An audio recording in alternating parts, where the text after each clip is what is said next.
toute chose, prenons la position la plus adaptée pour pouvoir implorer le roi des rois et le Seigneur des seigneurs. Merci pour le privilège, supportant tous mes péchés.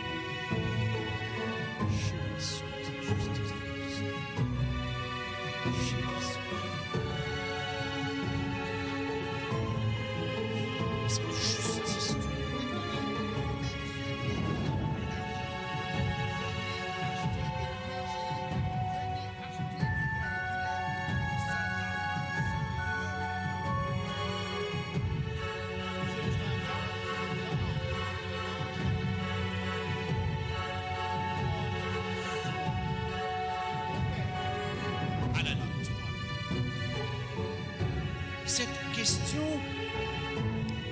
comporte des enjeux considérables et des enjeux cosmiques.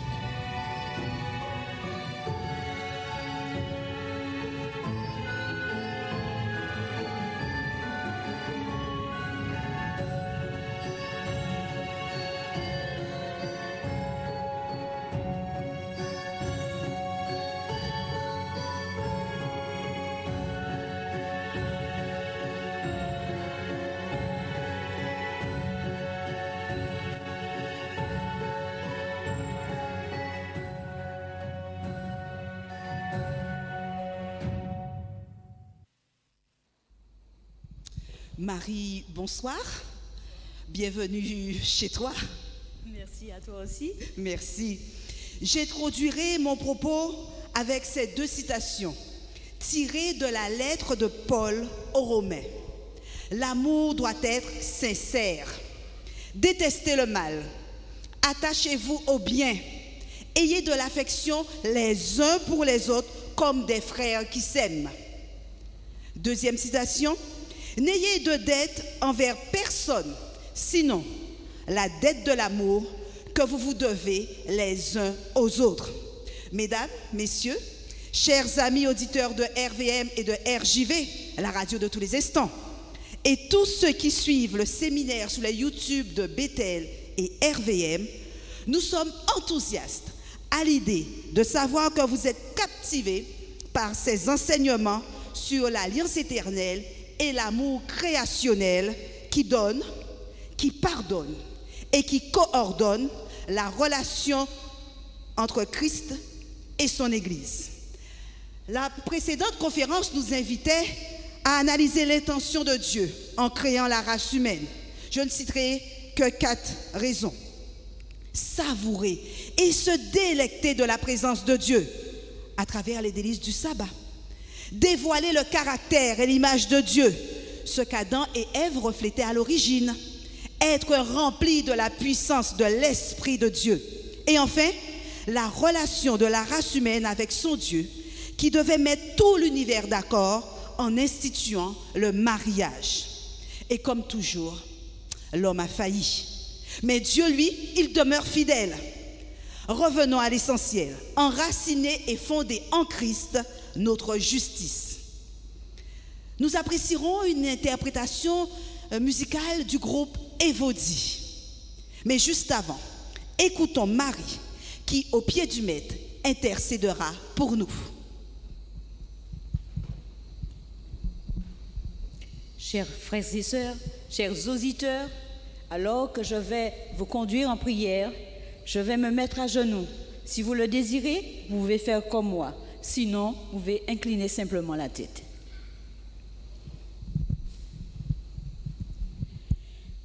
Éternel notre Père, tu es bon, tu es grand, tu es fidèle, tu es rempli de force et de compréhension, d'amour et de tendresse envers tes enfants.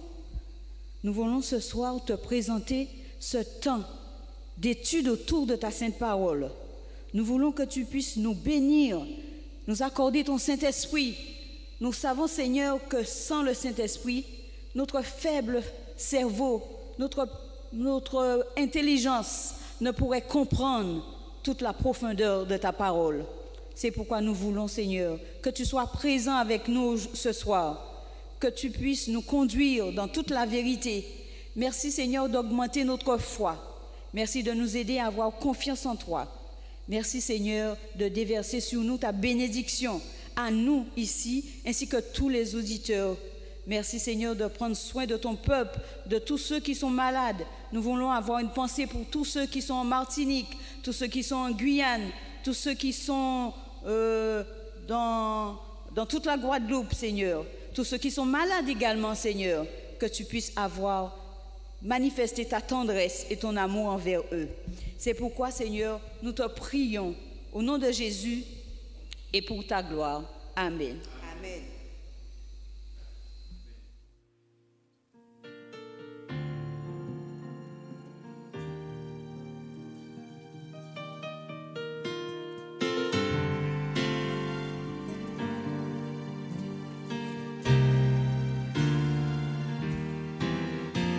J'utilise mes mains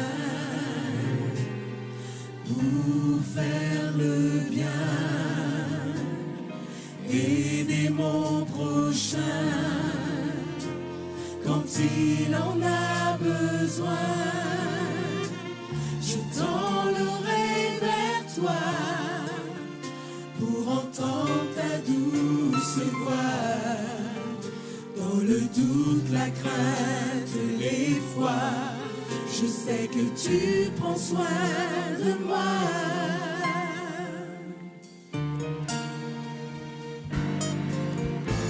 J'utilise ma voix pour transmettre ma foi, pour chanter Hosanna. Tu es le roi des rois. Aujourd'hui je suis disposé à tout donner, tout sacrifier pour sauver ces cœurs enlacés, emprisonnés par le péché. Père, je veux te servir toujours. Rends-moi tel que je suis, illumine ma vie, utilise-moi pour montrer le chemin à ceux qui te cherchent en vain.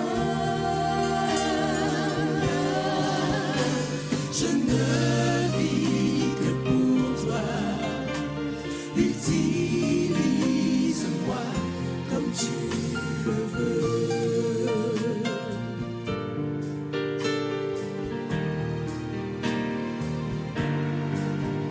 Maintenant je te remets tous ces dons que tu m'as fait, mes mains, mon âme, ma voix, ma vie, utilise-les comme tu le veux.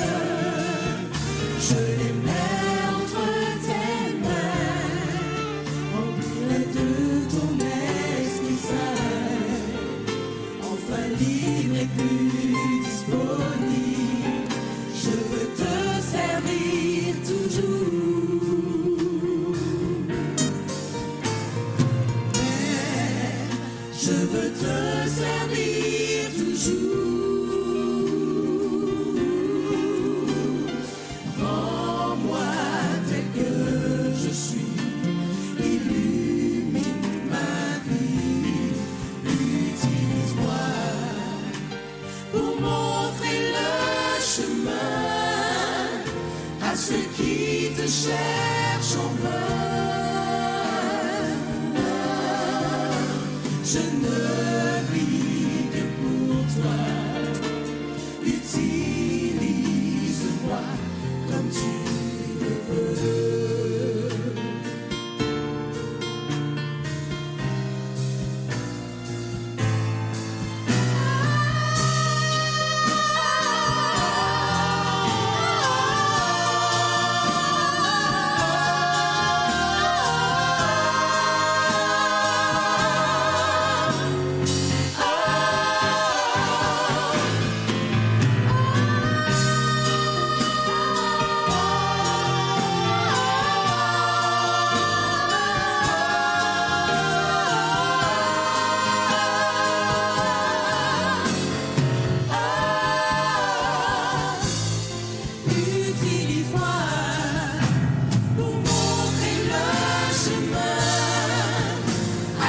qui te cherchent en vain. Je ne vis que pour toi. Utilise-moi comme tu le veux.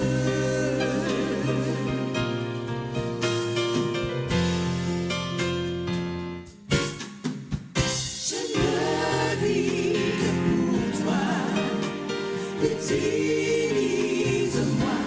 comme tu le veux.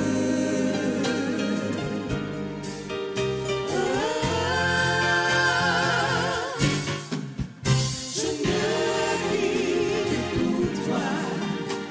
Utilise-moi comme tu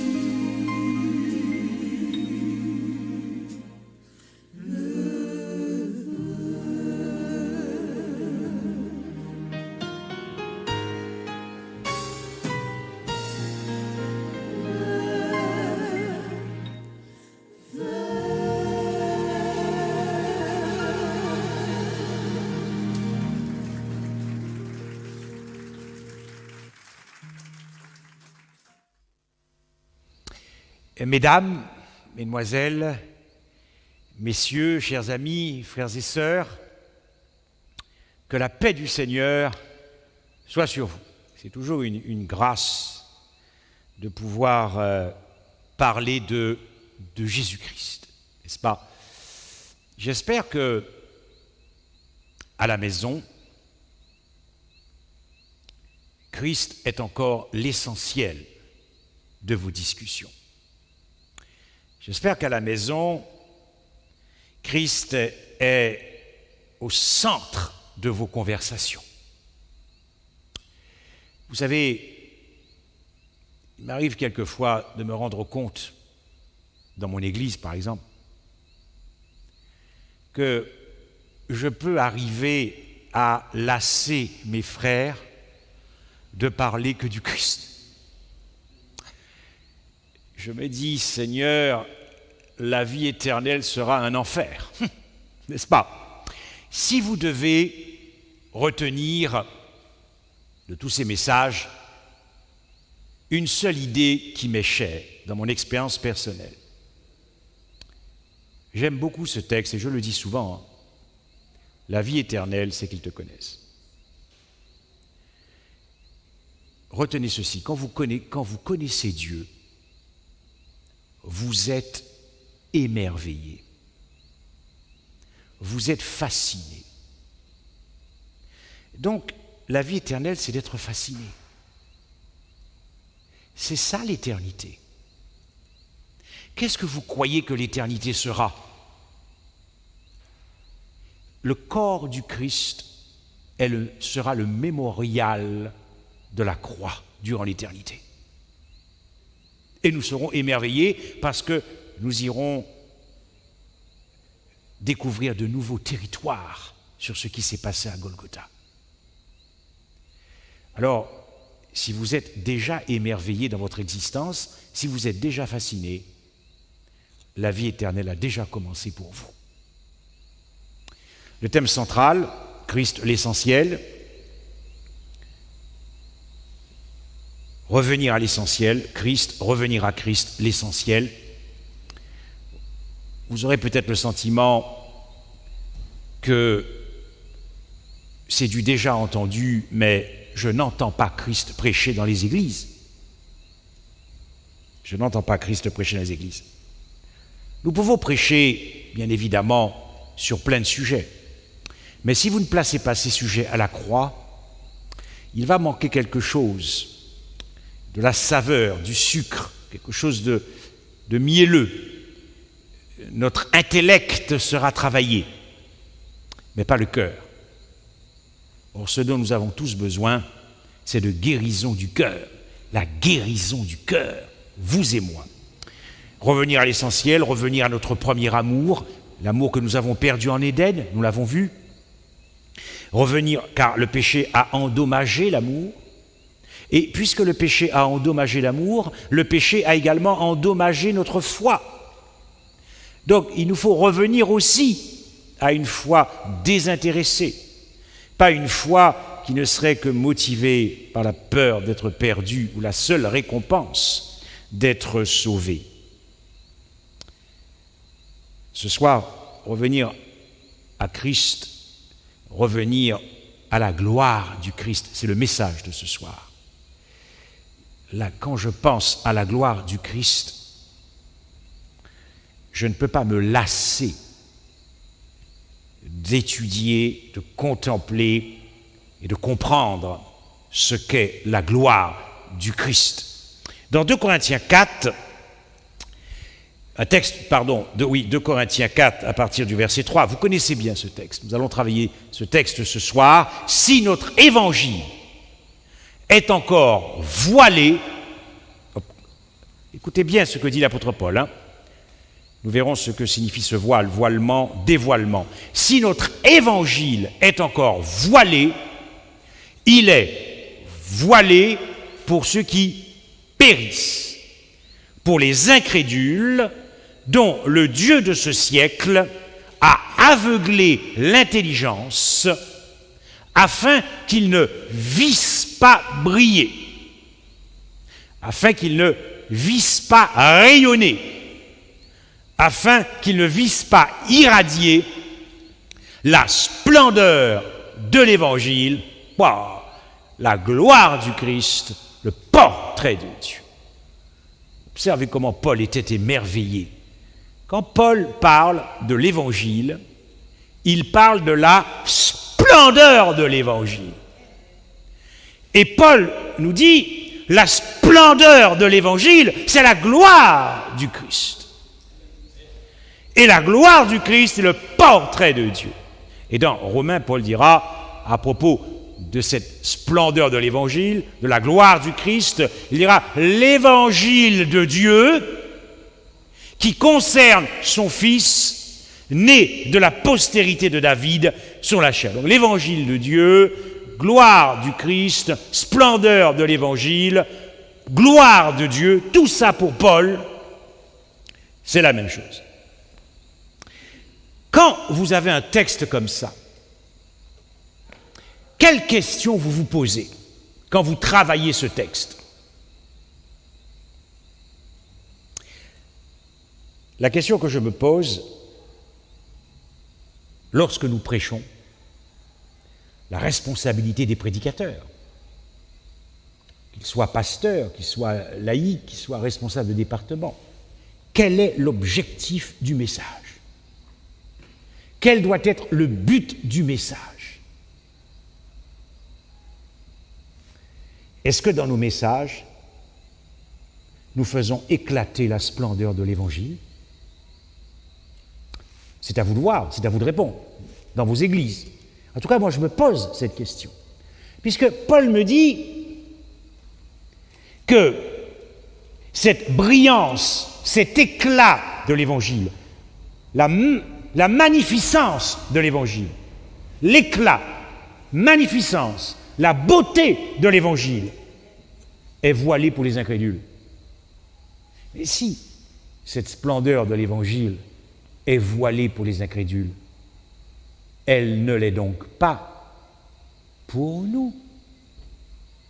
Mais alors, si elle ne l'est pas pour nous, comment se fait-il que dans nos messages, dans nos prédications, nous ne faisons pas éclater l'éclat de cet Évangile? La magnificence de cet Évangile. Dans nos églises, est-ce que dans nos messages, est-ce que dans nos prédications, nous exposons les croyants? Est-ce que nous les exposons à ce que Paul appelle l'éclat de l'Évangile, la magnificence de l'Évangile, la beauté de l'Évangile? C'est ce que devrait rechercher tout prédicateur dans son message, parce que il s'agit de se faire du bien. Moi, je ne prêche que ce qui m'émerveille. Je ne prêche que ce qui émerveille mon cœur. Et l'apôtre Paul faisait pareil. L'apôtre Paul faisait exactement la même chose. Et pourquoi c'est important? Nous qui sommes en responsabilité lorsque nous prêchons dans nos églises, pourquoi est-ce si important, comme le faisait l'apôtre Paul, lorsqu'il exposait son public à l'éclat de l'Évangile, la magnificence de l'Évangile, la beauté de l'Évangile, la profondeur de l'Évangile? Pourquoi Paul, systématiquement, dans sa pensée, dès qu'il prenait la parole, où qu'il fût, dans toutes ses campagnes d'évangélisation, il était tellement émerveillé par ce qu'il avait appris du Christ, qu'il exposait Christ. Et pourquoi est-ce important en tant que prédicateur? Parce que quelques versets plus loin, Paul dira: mais Dieu qui a dit que la lumière brillera du sein des ténèbres, a fait briller la lumière dans nos cœurs pour faire resplendir la connaissance. C'est que de la bombe atomique, ça. Chaque mot, c'est extraordinaire. Quand vous avez des textes comme ça, et que nous sommes prédicateurs, Paul nous donne la feuille de route, hein. On n'a pas besoin de se prendre la tête. Exposer pour permettre à Dieu, pour permettre au Saint-Esprit de faire pénétrer cette lumière dans nos cœurs, pour faire resplendir la connaissance de la gloire de Dieu. Autrement dit, dans chaque message, dans chaque prédication, ce que devrait rechercher le prédicateur, c'est de dévoiler la connaissance de la gloire de Dieu. Ce n'est pas rien, ça. Ce n'est pas rien. La connaissance de la gloire de Dieu. Voilà pourquoi nous devons exposer notre public à l'éclat de l'Évangile. Dites-moi, si cette lumière de l'Évangile est répandue dans nos cœurs par le Saint-Esprit, lorsque vous fixez vos regards sur le soleil, vers le soleil, vous êtes ébloui. Paul dit que celui qui a compris l'Évangile est ébloui.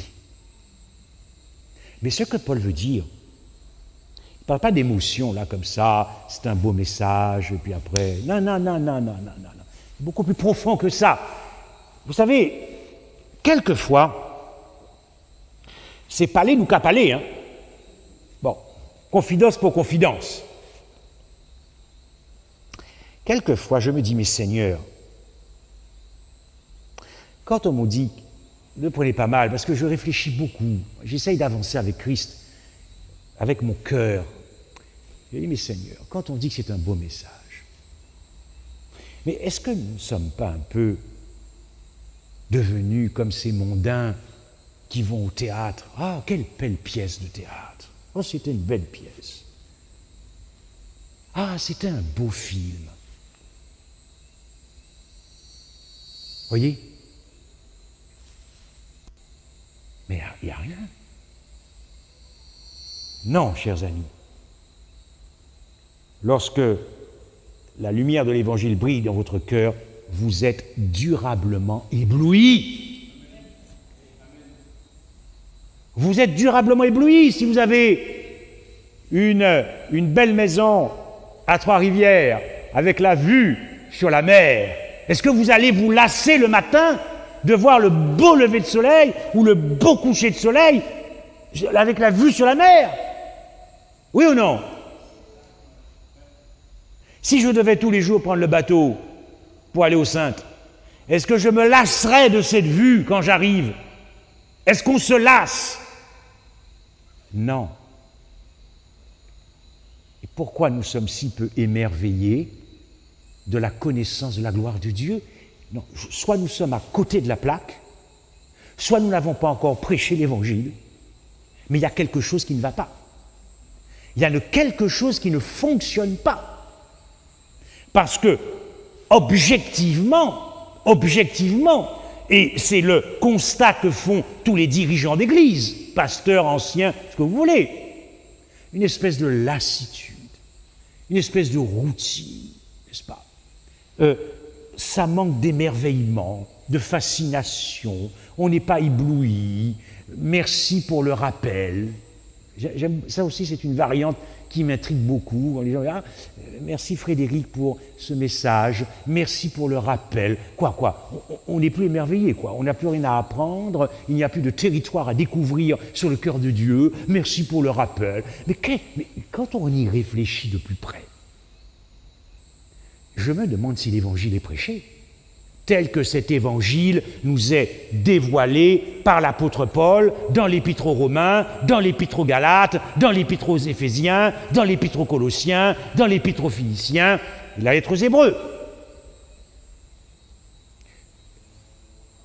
Est-ce que nous sommes éblouis? La connaissance de Dieu. Mais dites-moi, Dieu te dit, je vais te dévoiler ce qu'il y a dans mon cœur. Je vais te dévoiler l'intériorité de mon cœur. Je vais te dévoiler le dedans de moi pour être certain que tu veuilles bien vivre avec moi pour l'éternité, parce que je ne veux pas que vous soyez maso. Je ne veux pas que vous puissiez vivre avec moi durant l'éternité et y rentrer sans me connaître. Vous risqueriez peut-être d'être déçus. Et Paul ajoute, pour faire resplendir la connaissance de la gloire de Dieu sur la face du Christ. L'évangile. Paul parle de l'évangile. Gloire du Christ, gloire de Dieu, face du Christ. L'évangile, nous verrons ça demain dans l'Alliance éternelle. La naissance du Christ, son incarnation, c'est l'évangile. Sa vie parfaite d'obéissance, c'est l'évangile. Perfection de l'agapé dans sa vie d'obéissance. Sa mort, c'est l'évangile. Son ensevelissement, c'est l'évangile. L'ensevelissement dont parle l'apôtre Paul. Est-ce que vous entendez des messages sur l'ensevelissement? La résurrection, c'est l'évangile. L'ascension du Christ, c'est l'évangile. Et son intronisation à la droite du Père, Paul vous dit, c'est ça l'évangile, c'est ça la splendeur de l'évangile, c'est ça la gloire du Christ, c'est ça le portrait de Dieu. Donc, conclusion, si nous suivons la pensée de Paul dans la définition de ce qu'est l'évangile, lorsqu'il y a des campagnes d'évangélisation, lorsqu'on parle de conférences en vue d'évangéliser, dès que vous mettez le mot « évangéliser », vous devez donc parler de la naissance du Christ, de l'incarnation. Ça, c'est l'alliance que nous verrons demain soir et vendredi soir, de la vie du Christ, sous l'angle du deuxième Adam. Qu'est-ce que ça veut dire? Car il n'y a que deux hommes qui ont existé pour Dieu. Nous verrons ça vendredi matin, les merveilles du Christ. Sa mort, dont la croix est le sommet de l'Évangile. Si Paul devait, pour les besoins de la discussion, imaginez que Paul revient là, boum, et on lui dit, Paul, tu vas faire une campagne d'évangélisation sur toute la Guadeloupe. Paul ferait 15 messages sur la croix. Pourquoi? Il est venu, non pas pour baptiser, mais pour évangéliser, pour annoncer Christ. Mais dans tous les épîtres, lorsque Paul annonce Christ, il prêche la croix. Il prêche la croix. Si vous voulez parler de sexualité, si vous voulez parler de sanctification, si vous voulez parler de la perfection du cœur, l'agapé, si vous voulez parler de la purification du sanctuaire céleste, si vous voulez parler de la prophétie, si vous voulez parler de tout ce que vous voulez, placez ça à la croix. Et les croyants ressortiront avec un cœur qui bat pour Christ. Observez bien ce que Paul dit toujours dans ce chapitre, dans 2 Corinthiens 3, verset 16. Mais lorsque les cœurs se convertissent au Seigneur, le voile est ôté. Lorsque les cœurs se convertissent au Seigneur, le voile est ôté. Paul ne parle pas ici de n'importe quelle conversion, Paul ne parle pas de conviction. Souvent, j'ai vu des membres qui me disaient « Comment tu es devenu adventiste ?» Quand j'ai découvert le sabbat. Mais bien sûr que c'est une bonne réponse. Je ne vais pas vous dire que ce n'est pas bon. Mais je m'attendais à ce que cette personne me dise « Quand j'ai découvert Christ ». Le sabbat est dans le domaine de la conviction intellectuelle.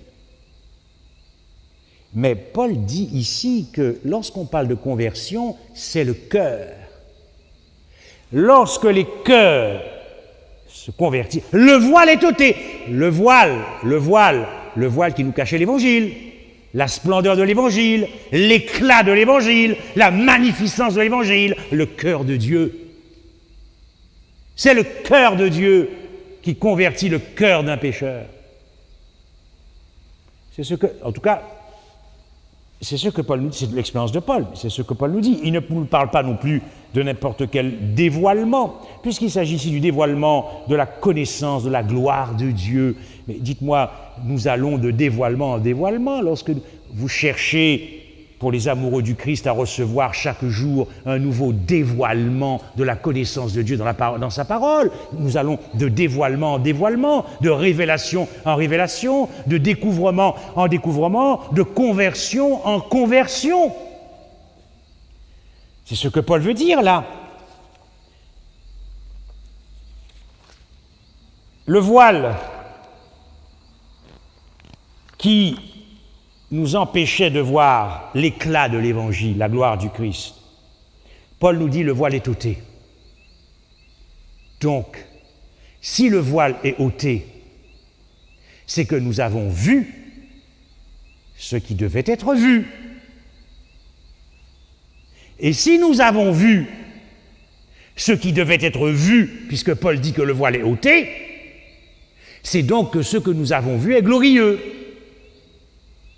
D'ailleurs, c'est intéressant quand Paul parle du voile de Corinthiens 3, de Corinthiens 4. À Golgotha, y a-t-il un voile qui s'est déchiré dans le temple? C'était bien le voile qui séparait le lieu saint du lieu très saint.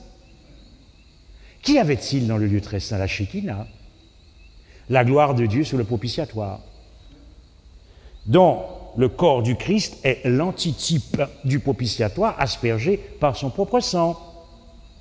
Donc, qu'est-ce que Paul veut nous faire comprendre? Si ce voile dans le temple à Jérusalem qui empêchait de voir la Shekinah, la gloire de Dieu, a été déchiré, c'est bien que la gloire de Dieu, la gloire du Christ, c'est Golgotha. La gloire du Christ, c'est Golgotha. Christ crucifié, c'est la gloire du Christ. Christ crucifié, c'est la gloire de Dieu. Christ crucifié, c'est la splendeur de l'Évangile. C'est ce que Paul nous dit. C'est ce que Paul nous dit dans toutes ses épîtres. Et dans l'épître aux Corinthiens, c'est un feu d'artifice. Quand il parle de la splendeur de l'Évangile, de la gloire du Christ, de la gloire de Dieu, du dévoilement de la connaissance de la gloire de Dieu sur la face du Christ crucifié. C'est costaud, Christ crucifié. Donc, écoutez, puisque la gloire du Christ, c'est Christ crucifié, lorsque vous voyez, vous ne pouvez que voir durablement, avec consistance, insistance. Regardez Christ crucifié avec consistance, insistance, longuement, longtemps, c'est se faire du bien chaque jour. C'est demeurer amoureux de Jésus. C'est demeurer amoureux du Christ. C'est le meilleur moyen pour ne pas tomber dans un légalisme même subtil que nous pouvons condamner. Et lorsque vous regardez ce qui est glorieux, vous ne pouvez le regarder que durablement. Et lorsque vous regardez, vous contemplez. Et lorsque vous contemplez, vous êtes transformé de gloire en gloire. Et lorsque vous contemplez, vous appréciez. Et vous allez d'appréciation en appréciation. Si je ne parle pas du Christ dans un message, je m'ennuie comme un rat mort. Et je pense que si je m'ennuie, je vais ennuyer mon auditoire. Je m'ennuie comme un rat mort. Je parle en parabole. Ah là là. Ok. Mais encore faut-il avoir compris les profondeurs de ce qui s'est passé à Golgotha pour apprécier. Vous voyez, la croix nous fait entrer très profondément dans le cœur de Dieu. La croix nous fait entrer profondément dans le cœur de Dieu. Mais si nous n'avons pas compris, prenons garde que l'ennemi ne jette pas un voile aussi sur les croyants. Paul dit que si l'évangile est encore voilé, c'est pour les incrédules. Mais Satan peut voiler l'évangile pour nous. De quelle manière? Oh non, ce n'est pas le voile de l'incrédulité, puisque vous avez cru, mais le voile de l'indifférence, le voile du désintérêt, le fait que ne pas prêcher Christ crucifié, ça ne nous manque pas. C'est terrible, ça. Alors que les anges veulent encore apprendre la croix au travers de l'Église, Éphésiens 3. Et si le défaut de prédication du Christ crucifié ne nous manque pas, est-ce que l'ennemi n'aurait pas jeté un voile? Sur quoi? Sur l'éclat de l'Évangile. Quand vous avez compris les profondeurs, n'avez-vous pas envie d'être exposé toujours à l'éclat du soleil? N'avez-vous pas envie d'être exposé à la magnificence de l'Évangile chaque sabbat? Qu'est-ce qu'on cherche d'autre? Qu'est-ce qu'on veut d'autre? Qu'est-ce qu'on désire d'autre? Christ est l'Évangile. Mais qu'est-ce qu'on va chercher d'autre?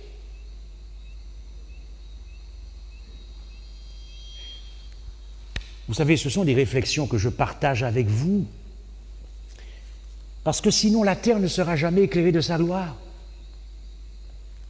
Donc, ce Dieu qui se cachait dans la nuée, dans la colonne de la nuée le jour, ce Dieu qui se cachait dans la colonne de la nuée le soir, ce Dieu qui se cachait dans la nuée devant le propitiatoire, le lieu très saint, ce Dieu qui se cachait dans les lois cérémonielles, ce Dieu qui se cachait dans les ombres et symboles du sanctuaire terrestre, ce Dieu qui se cachait dans le buisson ardent, il s'est dévoilé, c'est l'incarnation. Et nous verrons vendredi soir les ardeurs enflammées de l'alliance, c'est-à-dire la race divine qui va s'alliancer avec une race corrompue qui est notre race déchue. Ça, c'est du béton, la naissance du Christ. Un enfant nous est né. Il y a tellement de choses à dire là-dedans, parce que ça, c'est l'éclat de l'Évangile. Ça vous transperce le cœur. J'ai appelé ça les ardeurs passionnées ou enflammées de l'Alliance. Mais, avant d'attendre le dévoilement final, lorsque Christ apparaîtra, non plus cette fois-ci enveloppé dans la nuée, mais sur la nuée, Christ s'est dévoilé de manière radicale, de manière maximale, de manière magistrale, de manière extraordinaire, de manière majestueuse, de manière scandaleuse et intensément à la croix. C'est ce que Paul veut dire quand il parle de cette lumière pour faire resplendir la connaissance de la gloire de Dieu à Golgotha. La mort du Christ nous dévoile qui est Dieu. La mort du Christ nous dit le vrai sur Dieu. La mort du Christ nous dévoile l'intériorité du cœur de Dieu. C'est pas rien ça, le dedans de Dieu, les entrailles de Dieu. Mais ce n'est pas quelques études sur la croix ou la justification par la foi avant le baptême, ça ne suffit pas. C'est toute une vie. Pour rester amoureux, c'est toute une vie où on s'expose à l'éclat de la splendeur de l'Évangile qui est Jésus-Christ et Jésus-Christ crucifié. Lorsque nous comprendrons cela, chers amis, je peux vous assurer que l'Église se mettra debout. belle, comme dit le Cantique des Cantiques. Une épouse qui sera fou amoureux du Christ.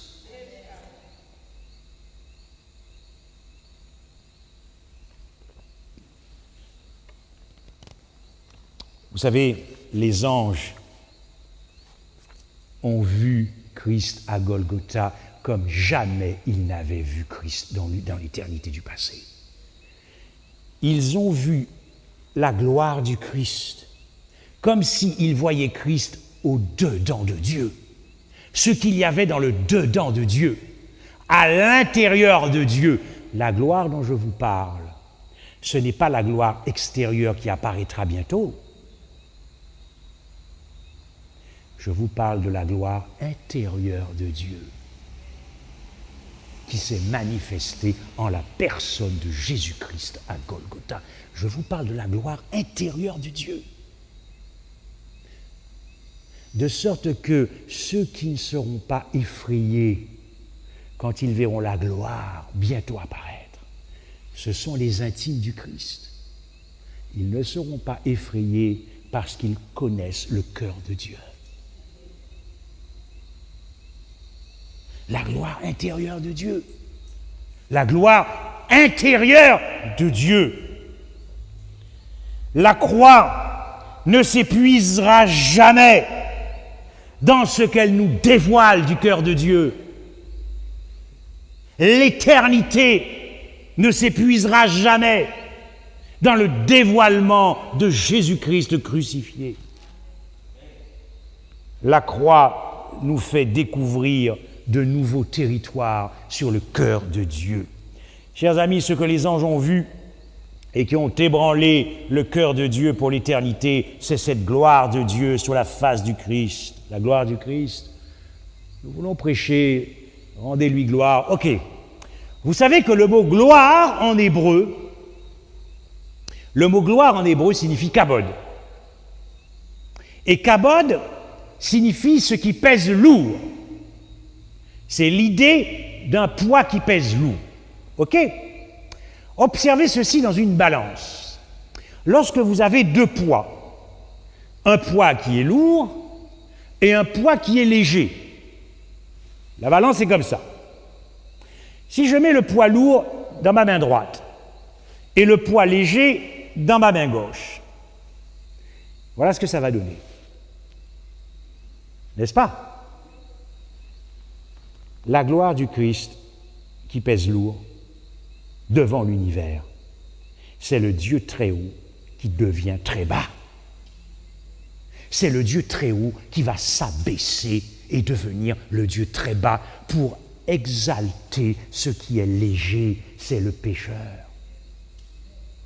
Pour lui donner de la dignité perdue, pour lui redonner une place dans l'univers, pour lui redonner une position dans l'univers, pour le couvrir de sa honte, pour le couvrir de sa misère, pour le couvrir de sa laideur. C'est ça la gloire de Dieu. La gloire du Christ, c'est un Dieu qui devient le Dieu très bas. C'est le Dieu qui s'abaisse. C'est ça la splendeur de l'Évangile que les anges n'avaient jamais vue. Et quand ils ont vu ça, ça a mis tout le monde d'accord dans l'univers. Il n'y a plus de dispute dans l'univers, n'est-ce pas? Il n'y a plus de querelle dans l'univers. Ok. Mais il y a encore de la dispute dans nos églises. C'est peut-être parce que nous n'avons pas compris la gloire du Christ. C'est peut-être parce que nous voulons nous élever.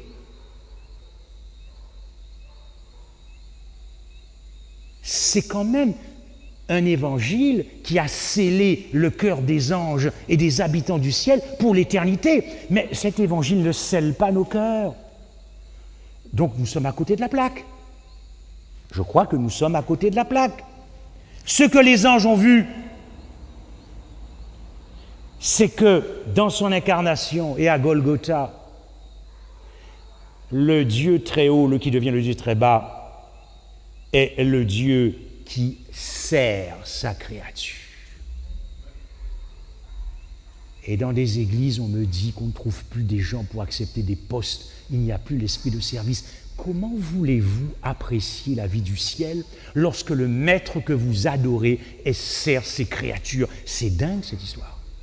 Donc je me dis, mais quel évangile a-t-on enseigné à un frère ou à une sœur qui ne veut pas prendre de poste pour plein de raisons? Mais c'est écrit dans les livres du ciel. Le maître de l'univers est venu lui-même servir sa créature. Et l'évangile appelle ça la gloire de Dieu. La gloire de Dieu en Christ manifestée à Golgotha, c'est Christ qui est esclave de ses créatures. C'est pas moi qui le dis, c'est Philippiens 2. Ayant pris la forme, le texte grec dit d'un esclave. Mais je ne connaissais pas ce Dieu dans ma conception quand j'étais enfant de ce Dieu, pour moi, mais ça ne m'était jamais venu à l'esprit que le Dieu est un Dieu qui crée des êtres pour être esclave de ses créatures. Je ne serais peut-être pas allé dans le monde pendant 30 ans. Parce que, vous savez, Dieu est venu sur la terre pour démolir ce que nous pensons de Dieu. Parce que le péché a démoli notre conception du vrai Dieu. Je crois que nous ne connaissons pas qui est Dieu. Esclave de ses créatures, au service de ses créatures. Mais c'est quand même inouï.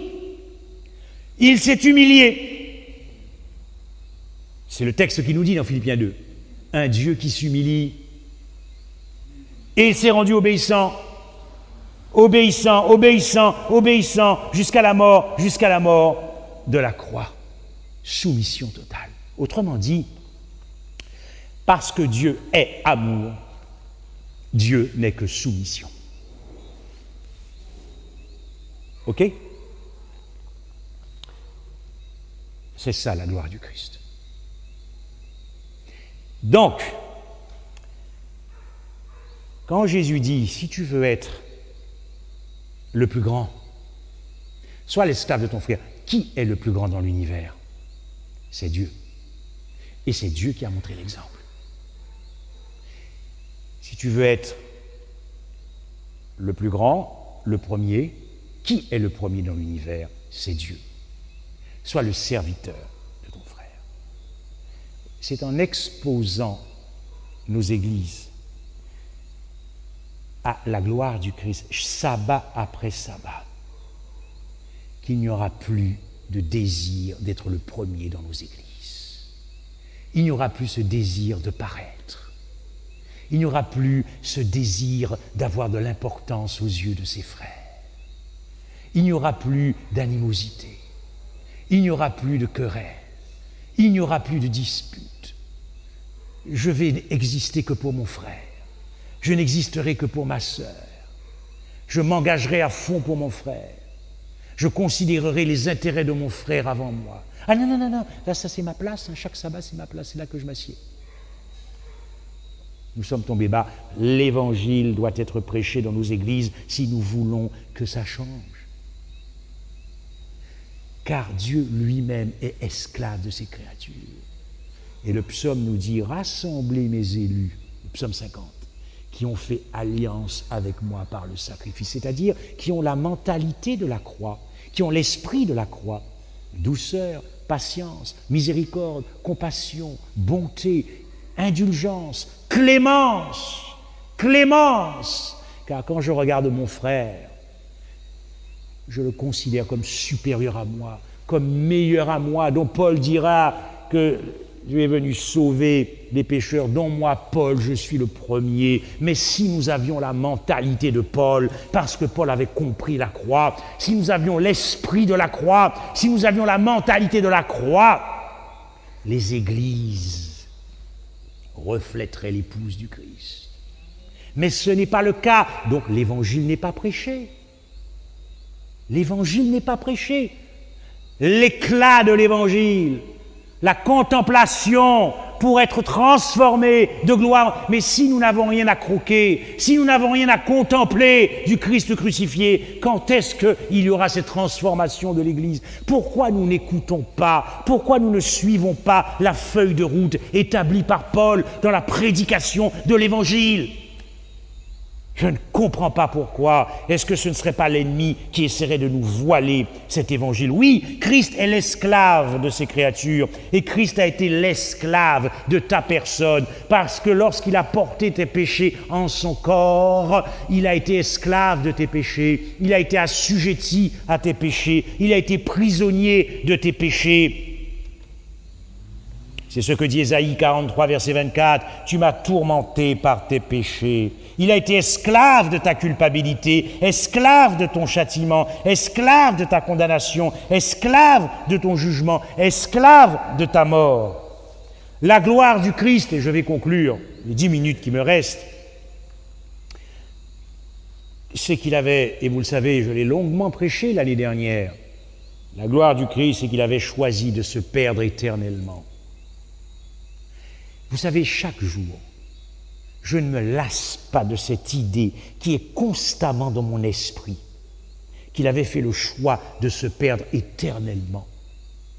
J'ai eu l'occasion de dire que la seconde mort, ce n'est pas que la mort physique. La seconde mort, c'est d'abord et avant tout et fondamentalement et essentiellement ce que j'appelle une mort spirituelle. La conscience que vous êtes séparés définitivement de Dieu. Ça s'appelle l'agonie de Gethsémane, ça s'appelle l'agonie de Golgotha. Mais à Gethsémane et à Golgotha, Christ est vivant, il subit cette mort spirituelle. Cette conscience qu'il est séparé pour toujours. C'est la gloire du Christ, c'est la gloire du Christ. Il a pris la résolution dans son cœur et c'est ce qui a mis tout le monde d'accord dans l'univers. Oui, le plan de rédemption prévoyait la résurrection du Christ. Mais le plan de la rédemption prévoyait qu'il te rachète aussi de la malédiction de la loi, en se plaçant lui-même sous la malédiction de la loi, c'est-à-dire ta propre mort et ta propre perdition. Comment Dieu a-t-il amené son Fils à connaître la réalité de cette seconde mort, cette mort spirituelle, cette conscience d'être séparé pour toujours de Dieu avant de mourir physiquement, jusqu'à en mourir physiquement? Dieu a amené son Fils à connaître cette réalité de la perdition, a amené son Fils à connaître l'expérience dans ses entrailles, dans son âme, dans son cœur, à connaître cette expérience lorsque Christ fut fait malédiction. Écoutez, travaillez dans l'Ancien Testament la malédiction, les mots en hébreu pour malédiction, et vous verrez qu'il ne peut pas y avoir d'ambiguïté à ce niveau-là. Le temps de la malédiction, le temps de la colère de Dieu, le temps du jugement, le temps du sacrifice pour le péché, le temps qui était devenu une éternité pour Christ, le temps de l'expiation, le temps de la propitiation, c'était le temps où Christ avait conscience qu'il était maudit. Dites-moi, si la malédiction c'est l'espoir de la résurrection, alors vous faites de la malédiction une véritable bénédiction. Mais nous parlons de bénédiction, nous parlons de malédiction. Qu'est-ce que c'est qu'un maudit? Qu'est-ce que c'est? Quand il y a la prière de la bénédiction, celui qui reçoit la bénédiction, il est béni. Mais celui qui est fait malédiction, il est maudit. Autrement dit, Dieu a amené son Fils à se retrouver dans la peau du maudit, dans ma peau, dans la tienne. L'expérience qui nous attendait après le millénium si nous n'avions pas choisi Christ. Quand les journalistes interrogeront les maudits après le millénium, et quand ils demanderont à ces maudits, quand ils ressusciteront pour le jugement, les méchants, est-ce qu'ils vont ensuite mourir et ressusciter? Observez bien ce qu'ils vous diront. Ils connaîtront cette mort spirituelle, cette conscience qu'ils vont être séparés définitivement de Dieu, ce qui provoquera un arrêt cardiaque. Écoutez, la gloire du Christ, chers amis, c'est ça. Parce que de vous à moi, le conflit cosmique n'aurait pas été réglé et l'univers serait encore en pleine instabilité si les démons et si les habitants des cieux avaient vu que dans le cœur de Dieu, il s'agissait d'une question de 3 jours. Il n'y a aucune gloire là-dedans. Il n'y a aucune gloire là-dedans. Car nous verrons dans un prochain message que si Christ avait conscience qu'il avait ressuscité, il n'y a aucune distinction entre sa mort et notre première mort. Parce que moi, si je dois mourir avant que Christ revienne, j'ai la ferme conviction par la foi que je ressusciterai. Donc si Christ a la même conscience qu'il va ressusciter, il n'a donc pas goûté à ma mort. Quand il goûte à une mort, c'est pour éviter que je la fasse. La gloire de Dieu, la gloire du Christ, qui a ébranlé le cœur de Paul durablement, c'est bien qu'il avait compris que s'il y avait dans le plan de rédemption un temps pour la résurrection, il y avait une éternité dans laquelle Christ devait vivre cette malédiction de la perdition éternelle. Mais nous avons du mal à concilier cela parce que nous avons des esprits finis. Mais pour Dieu, rien n'est impossible. Rien n'est impossible à Dieu. Surtout lorsqu'il s'agit de t'éviter de passer par cette mort éternelle. Rien n'est impossible à Dieu. Mais nous avons des esprits finis. Et dès que nous parlons de cette seconde mort, vient se télescoper dans notre esprit la résurrection. Et nous passons à côté de la gloire du Christ. C'est ce que Satan veut. Que nous puissions passer à côté de la gloire du Christ. Dieu a ôté dans l'humanité du Christ toute pensée de résurrection pour qu'il puisse vivre vraiment ce que c'est que la vie d'un maudit. Il fallait que Dieu puisse ôter dans l'esprit de son Fils l'idée d'un avenir, l'idée de la résurrection, la pensée de la résurrection, pour que Christ soit véritablement dans la peau d'un maudit et montrer à l'univers que les accusations de Satan qui pensait que Dieu n'allait pas se perdre pour ses créatures, eh bien Dieu a démontré qu'il était prêt à se perdre éternellement pour ses créatures parce qu'il est esclave de ses créatures. Prêchons ça et vous verrez comment l'esprit de sacrifice et l'esprit de service naîtront dans nos églises et qu'il n'y aura plus de querelles quand nous saurons ce que Dieu avait dans son cœur. Dieu n'a quand même pas pris cette résolution de se perdre éternellement pour que nous puissions à nous quereller, pour que nous puissions à nous diviser, pour qu'il y ait de l'animosité, sachant que celui qui est son frère est déjà dans la mort. Et quant à Christ, la divinité du Christ, il n'a pas, puisqu'il s'était dépouillé de ses attributs divins, donc il fallait aussi que Christ renonça à son omniscience dans sa divinité pour que la pensée de la résurrection sorte de sa pensée, de son esprit. Voilà comment Christ a connu la réalité en expérience de l'état de la perdition, et c'est ça la gloire de Dieu. Il n'y a pas de rachat possible pour celui qui est maudit. Lévitique 27, verset 29. Travaillez ce texte dans les messages, dans les prédications, et vous verrez comment les cœurs seront ébranlés. Il n'y a pas de rachat possible, dit Lévitique 27, verset 29, pour celui qui est dévoué par interdit. C'est-à-dire, Echem, maudit. N'est-ce pas le cas du Christ à Golgotha? Cette assurance de la résurrection qu'il connaissait, il ne la possédait plus comme il le voulait, et il ne la possédait plus quand il le voulait, car il devait faire l'expérience, ton rôle, de la perdition éternelle. C'est ça la gloire de Dieu. Et moi, ça m'ébranle chaque jour. Qui je suis pour que Dieu puisse se dire, je vais perdre la vie éternelle pour un type comme moi. Mais c'est comment ne pas être émerveillé, ébloui par cette gloire du Christ. Les ténèbres qui enveloppaient la terre n'étaient que le reflet visible et extérieur des ténèbres plus profondes qui envahissaient son cœur, qui envahissaient son âme. Il ne voyait pas au-delà du tombeau. Cette assurance, cette certitude, cette connaissance spéciale qu'il avait de la résurrection, il ne la possédait plus comme il le voulait et quand il le voulait, quand il comprit qu'il était devenu compté comme pécheur devant Dieu. Luc 22, 37, Marc 10, 45 et Ésaïe 53, verset 12. Cette assurance de la résurrection, cette connaissance spéciale qu'il avait de la résurrection, cette certitude de la résurrection, il ne la possédait plus, car lorsqu'il fut fait maudit, cette assurance se dérobait sous ses yeux, comme le sol peut se dérober sous vos pieds en plein tremblement de terre. Il perdait prise avec la réalité il perd des pieds avec l'avenir. Lorsque nous comptons 3 jours et 3 nuits, sachez que pour Christ, une seconde de séparation avec le Père a été vécue comme une éternité.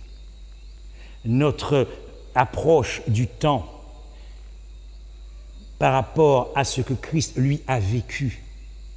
Quand vous avez vécu une éternité avec un être qui faisait les délices de votre cœur, une seule seconde de séparation est vécue comme une éternité.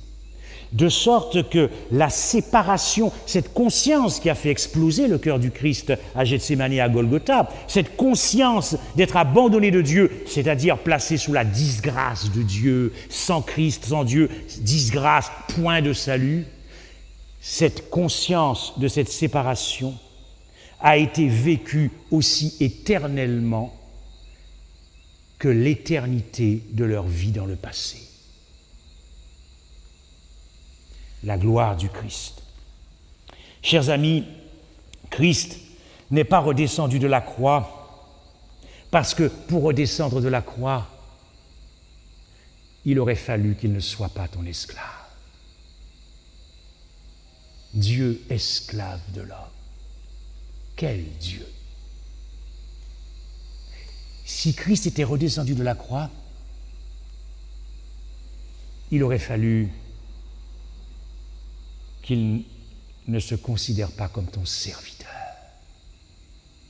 Il aurait fallu qu'il ne désire pas t'être soumis. Dieu, soumission à ses créatures. Il aurait fallu qu'il se considère comme supérieur à toi. Chers amis, ce ne sont pas les clous qui ont retenu Christ à la croix. Ce ne sont pas les clous qui ont maintenu ses mains crucifiées, qui l'ont maintenu à Golgotha. Ce ne sont pas les clous aux pieds. Non, non. C'est son amour pour toi. Reconsidérez le message de samedi soir. Ce choix impossible que vous pouvez revoir sur le site internet de Capesterre ou sur le site internet de Radio Vie Meilleure. Reconsidérez ce choix. Il t'a aimé coûte que coûte. Il t'a aimé à tout prix et à n'importe quel prix. Ne voulez-vous pas vivre avec ce Dieu? Amen. Demain soir, nous allons continuer la gloire du Christ au travers de l'alliance éternelle. Nous verrons ce qu'il faut comprendre par alliance éternelle, lorsqu'on parle d'alliance éternelle, de nouvelle alliance, d'ancienne alliance. Nous verrons cela, mais je vous invite maintenant à prier.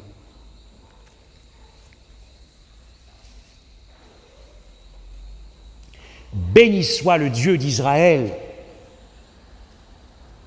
béni soit notre Seigneur, qui nous a délivrés de la puissance des ténèbres et nous a transportés dans le royaume du Fils de son amour.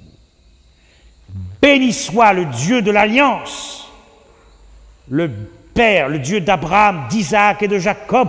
Béni soit le Dieu de l'Alliance, qui est fidèle dans ses promesses, alléluia, qui est fidèle dans ses promesses, une fidélité alliantielle en faveur d'une race déchue.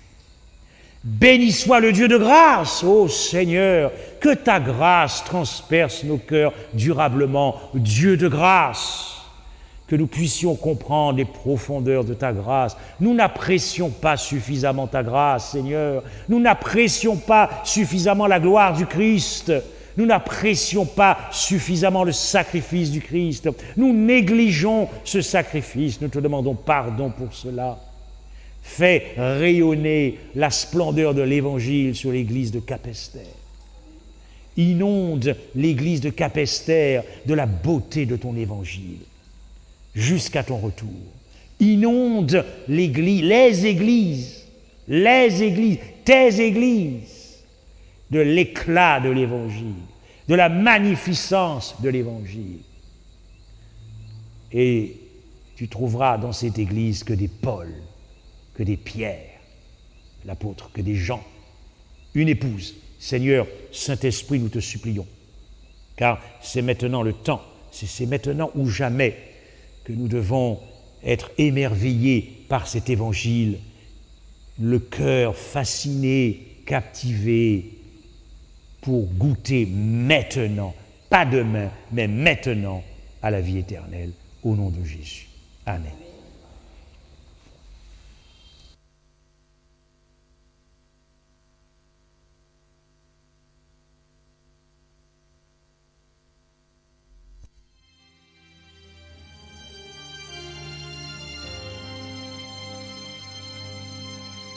C'est dur de se décider quand la route m'est inconnue.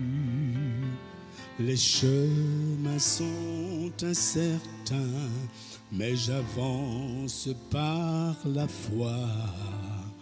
Car tu m'as fait une promesse, c'est d'être à mes côtés, de me conduire, me guider.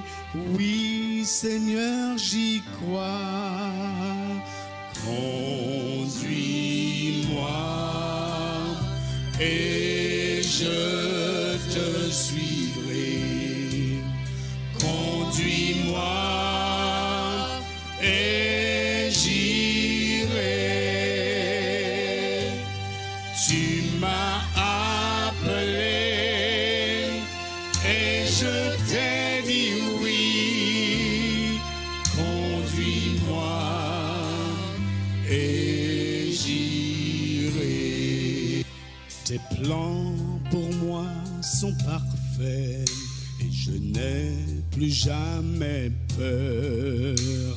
Parfois je me sens si seul, mais je sais que tu es là. Mon cœur désire te suivre, oui, je te suivrai toujours. Conduis-moi et je te suivrai. Conduis-moi et j'irai. Tu m'as appelé et je t'ai dit oui.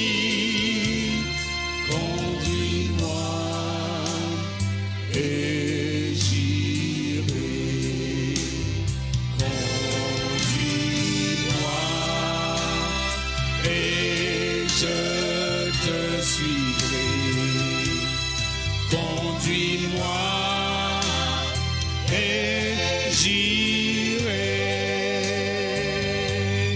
Tu m'as appelé et je t'ai dit oui. Conduis-moi et j'irai. Tu m'as appelé et je t'ai dit oui.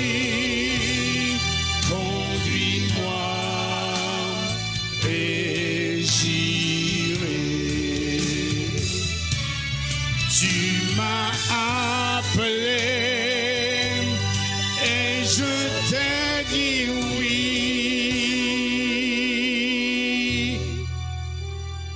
Conduis-moi et